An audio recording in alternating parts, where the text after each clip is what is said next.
नमस्कार, मी Sunita Kulkarni. Let's music मध्ये आपलं मनापासून स्वागत आहे. ह्या व्हिडिओला लाईक करा, शेअर करा, सबस्क्राईब करायला विसरू नका. गुढीपाडवा. गुढीपाडवा म्हणजे काय आणि ह्याचं महत्त्व काय हे आपण आज बघूया. तर त्या पहिले सर्वांना गुढीपाडव्याच्या हार्दिक शुभेच्छा. तुमचं सगळ्यांचं जीवन आनंदी सुखी हो हीच ईश्वरचरणी प्रार्थना.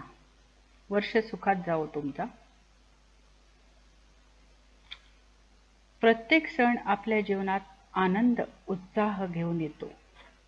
गुढीपाडवा हा सण विशेषतः महाराष्ट्र, आंध्र, कर्नाटकमध्ये साजरा केला जातो. गुढीपाडव्याला आंध्र कर्नाटकमध्ये उगादी असं म्हटलं जातं. गुढीपाडव्याच्या